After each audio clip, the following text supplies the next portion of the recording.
મિત્રો આજે આપણે જવાનું છે દોતીવાડા ડેમ પર, બરાબર. અને હું અહીંયા બેઠો છું ગાડીમાં. તો ડ્રોનથી વિડીયો બનાવવાનો છે, તો વિડીયોને એન્ડ સુધી જોજો. વિડીયોમાં મજા આવશે અને પૂરો જોજો.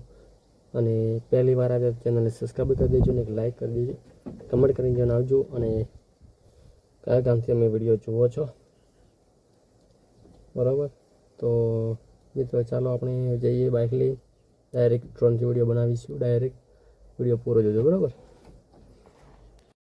હેલો મિત્રો, નવા વિડીયોમાં તમારું સ્વાગત છે. તો મિત્રો આજની તારીખ છે 1/10/2025 રોજના બનાસકાંઠાના ડેમની મુલાકાત લીધી છે. આજે આપણે વિડીયોમાં પૂરો તમને દેખાડવાનો છે, તમે પણ બન્યા જ રહેજો. ફરી એકવાર નજર કરીશું દોતીવાડા ડેમની વાત કરવા માટે, બરાબર.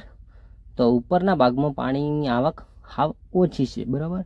એના કારણે પાણી છોડવામાં આવ્યું નથી, બરાબર. એટલે હવે દોતીવાડા ડેમ બંધ કરવામાં આવ્યો છે. તો તમે ચેનલ પર નવા આવ્યા હો તો ચેનલને સબસ્ક્રાઈબર કરી દેજો, એક લાઈક કરી દેજો, કમેન્ટ કરીને જણાવજો કે કયા ગામથી તમે જુઓ છો વિડીયો, બરાબર. અને મિત્રો તમે જોઈ શકો છો, જો માણસો આવે તો છે પણ અહીંયા દરવાજા બંધ છે. પાણીની આવક ઓછી છે અને દાડે ઓછી જ થાય છે. એટલે પાણી એટલું બધું છીપાય છે, તમે પૂછો પણ મત વાત. નજર કરો તો તમને દેખાય એટલું પાણી છે, બરાબર. પણ પાણીની આવક ઘટી ગઈ છે. માઉન્ટ આબુ ઉપરથી પાણી આવતું જ નથી, બરાબર. બંધ થવામાં આવ્યું છે. તો બસ વરસાદનો માહોલ એવો જ છે, બરાબર.